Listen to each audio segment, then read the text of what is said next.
Қайырлы күн оқырмандарым, менің арнама қош келдіңіздер. Бүгін иммунитеттеріңізді көтеріп, жалпы денсаулығыңыздың жағдайын жақсартатын өте пайдалы пастаның жасалу жолымен бөлісетін боламын.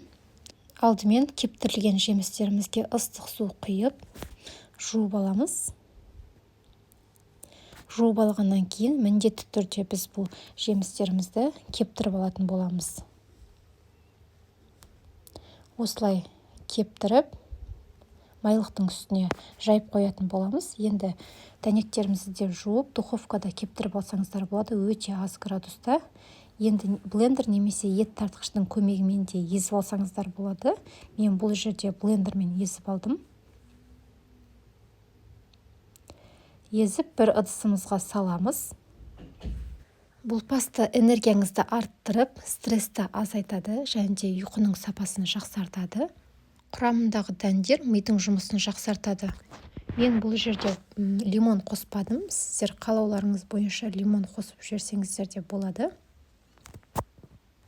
Осылай дәндерімізді езіп, жаңағы ыдысымызға салып аламыз.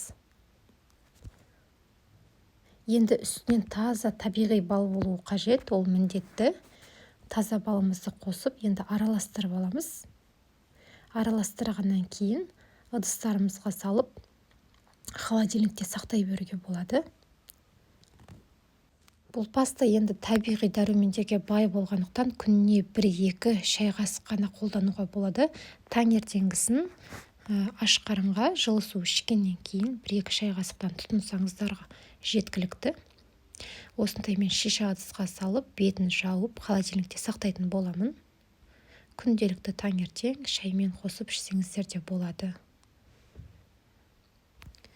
Амос пастасы міндетті түрде жасап көріңіздер, өйткені құрамындағы кептірілген өріктер, мейіздер және жаңғақтар жүрек қан тамырының бұлшықеттерін қатайтуға көмектеседі. Енді айта берсем өте көп, міндетті түрде жасап, балаларыңызға, өзіңізге тұтынсаңыздар болады.